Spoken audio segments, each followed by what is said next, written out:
Prehajamo na drugo točko, potrditev investicijskega programa IP, novelacija 1, gradnja in nabava opreme v ZD Kamnik.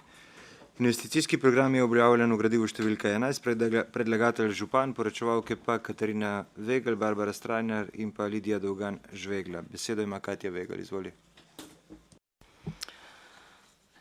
Občinski svet občine Kamnik je v mesecu aprilu 2024 obravnaval in potrdil investicijski program za gradnjo in nabavo opreme v zdravstvenem domu, kar je bila osnova, da se je občina v enem delu že prijavila na razpis ministrstva.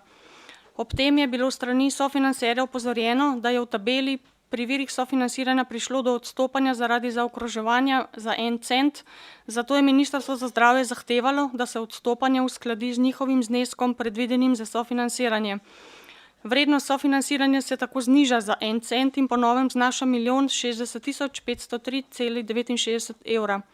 Ker vrednost vpliva na znesek sofinansiranja, je občinska uprava pripravila noveliran investicijski program ter popravila sklep o potrditvi tega dokumenta. Vsa ostala dokumentacija v investicijskem programu ostaja nespremenjena. Hvala. Hvala. Odpiram razpravo, delovna telesa, svetniške skupine, svetnice, svetniki. Ne, zaključujem razpravo, glasovali bomo o predlaganem sklepu. Občinski svet občine Kamnik potrdi investicijski program IP, novelacija 1, gradnja in nabava opreme v ZD Kamnik z dinamiko financiranja, ki je prikazano v naslednji tabeli, ki je tudi priloga vašemu gradivu. Glasujemo.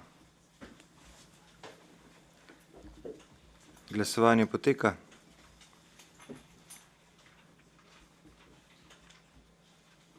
Zaključujem glasovanje.